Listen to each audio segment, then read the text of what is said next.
Now recognizes Representative Keating. Thank you, Mr. Chairman. I will miss my seatmate, Jerry Conley. He loved sitting here, and we loved him. Secretary, in 1944, my uncle, James Arthur Keating, was serving in France, and as soldiers, his fellow soldiers were dying around him, he wrote a letter back in combat, back home, about the cost of human sacrifice and whether it was worthwhile to defend a piece of mud on the earth.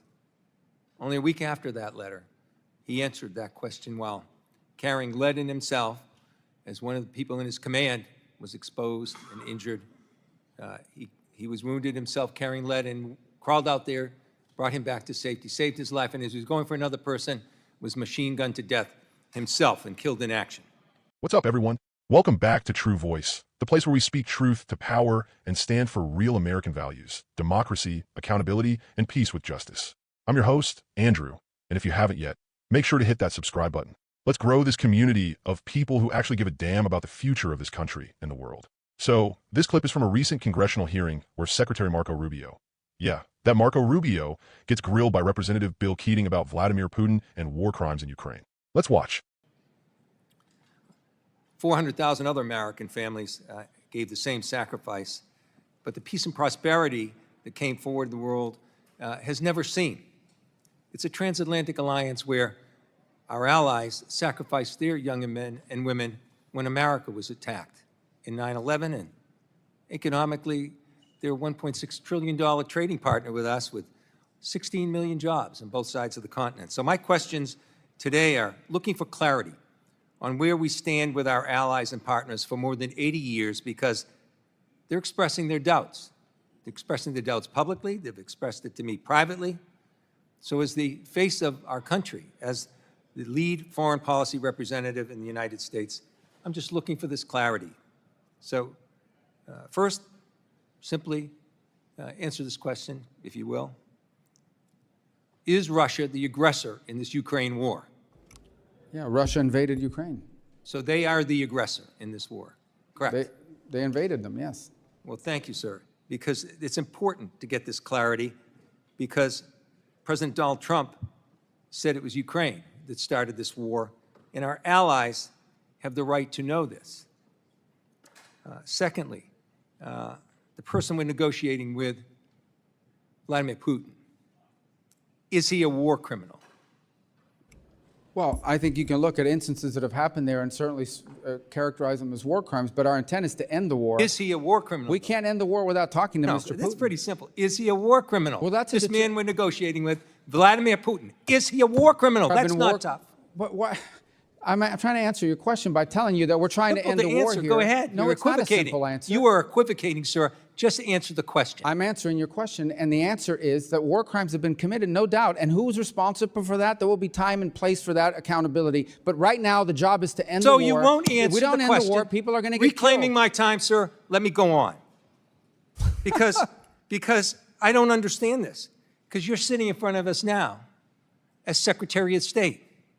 It wasn't long ago that you were sitting as a senator with Secretary of State nominee Rex Tillerson at the time, in the exact same circumstances, only reversed. And you questioned him about Putin directing attacks against schools, markets, hospitals, playgrounds. And on top of this, in this instance, he's abducted 20,000 children, a clear war crime. So you were very clear then Vladimir Putin was a war criminal. Now you're unmaking him a war criminal, and you won't answer the question about the exact same circumstances. You're putting words in my mouth.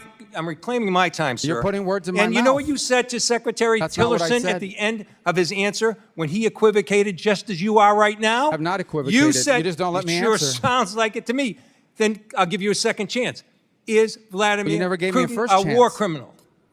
I already told you war crimes have been committed. No, you didn't tell me if he's a war criminal. Mr. Chairman, am I allowed to answer questions? I'm reclaiming my time, sir. And listen, Well, I'm using your own words so you don't have to answer. Did you know what you said to then nominee Secretary of State Tillerson? You said you were very discouraged in his inability to accept that Putin was indeed a war criminal. Your words, We don't need any more. You're inconsistent. The third question I have, sir, is this. I answered your question. You just don't let me answer. You did not answer the question about Putin's you war keep criminal reclaiming your conduct time. in Ukraine. You ask me a question, then you reclaim your time. So how can I answer the question? You answered it. Listen, let me go forward with this. 3 questions. And I'm Or are you going to reclaim time on those too? I'm giving you a chance to answer. Give me a chance to ask the question. Here it is. So there's a concern among these allies that we've had, our closest allies, about the one-sidedness of the negotiations with Russia and Ukraine. Gentlemen's Regular time has order. expired. Secretary Rubio, if you'd like to respond, by all means. Can go I ahead. reclaim my time for a few seconds? Thank you. Number one, crimes have been committed in the war on Ukraine, and there will be accountability for that. But our goal right now is to end that war, because let me tell you, every single day that war goes on, more people are killed, more people are maimed, and frankly, more war crimes are being committed every day that the war lasts. Number one. Number two, I don't know how European allies could say that. I talk to European allies literally every single day. I see or talk to the foreign minister of the UK and France and Germany more than I see or talk to my own kids in some days. Chairman, so these are all I'm false reclaiming my Meeting is not time now. You have no time. Because You're not you've given him recognized, Mr. time, Keating. and I ask unanimous Not recognized, consent. Mr. Keating. Chairman, You're not recognized. I'm asking for unanimous consent to Mr. put in Keating, the record. you're not recognized. The I Secretary am is speaking. asking unanimous consent to put in the record Mr. Keating, you're not the recognized. op-ed. Oh, so you're not going to recognize, Mr. Chairman? Not Point of order. recognized in this Anyone moment. that asks unanimous consent to put in for the record a document, Keating, you're not allowing you that? are not recognized right now. Your time expired. You might have a minute and a few. Mr. Secretary, please continue. The last point is, our goal is to end this war. We have to be able to talk to both Point of sides order, in order Mr. to do it. Chairman. In order to be, we have to end this My conflict. time is answered. His time answering my question ended too. It's the next person's time. That's the rules in this committee. When you Secretary, won't even please let a continue. person enter into the record something from our ambassador till recently from Ukraine, Ambassador Brink, Mr. who Keating resigned should- because of the conduct Keating, of you this should keep a administration better eye of the clock after right in front 30 of you. years of service, sir. You should keep a better eye of the clock in front of you. Your time expired. Continue. Our goal is to end this war so more people don't die. And by the way, we want all those kids returned back to their homes that were kidnapped from their parents. We just want people to stop dying. Every day this war goes on, people die, things are destroyed, and lives are ruined. And we want it to stop. Thank you, Secretary Rubio. Did you have something you want to submit for unanimous consent? Thank you, Mr. Chairman. Now would be your opportunity. Thank you, sir. I want to submit for the record an op-ed by Ambassador Brink from Ukraine, the regional ambassador that was close until recently, 30 years of service of Democrat presidents and So Republican ordered. ones. It's an op-ed that says So ordered. Trump's Ukraine Representative Weiss is No's recognized. choice, and she details how So peace ordered. at any cost is Take yes appeasement, for an not answer. peace. So Thank ordered. you, sir. Representative Weiss is recognized. Mr. Chairman, I'd like to. Rubio really just squirmed his way out of calling Putin a man whose forces have bombed hospitals, kidnapped children, and targeted civilians. A war criminal? You gotta be kidding me. The part that really gets me. Keating uses Rubio's own words against him, literally quoting a moment from years ago where Rubio pressed someone else to call Putin a war criminal. And back then, Rubio had no problem saying it. So what changed? I'll tell you what changed. Politics. Not principle, not facts, just raw partisan cowardice. See, as a left-wing patriot, I believe America should stand on the side of truth and justice, not coddle war criminals because it might complicate negotiations or upset certain political allies. Rubio wants to end the war. Great. We all do. But peace without accountability is just appeasement. If we let dictators off the hook to get a ceasefire, we're sending a message to the next authoritarian. Do your worst, and we'll still shake your hand. Let's pause there. 20,000 Ukrainian children, taken from their families. If that doesn't move you, I don't know what will. This is not the time for political gymnastics. This is the time for moral clarity. And I'm sorry, but if the U.S. Secretary of State can't call that a war crime, then what are we even doing? And just when Keating tries to submit an op-ed by a respected U.S. ambassador criticizing the administration's conduct, shut down, gavelled out. This is how truth gets buried. You know what?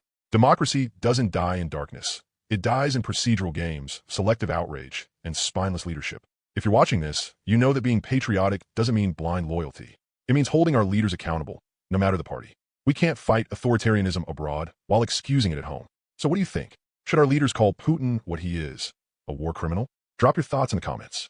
And again, subscribe if you want more no BS analysis from the left that still loves this country enough to fight for it. This is True Voice, and I'm Andrew. Stay loud, stay true.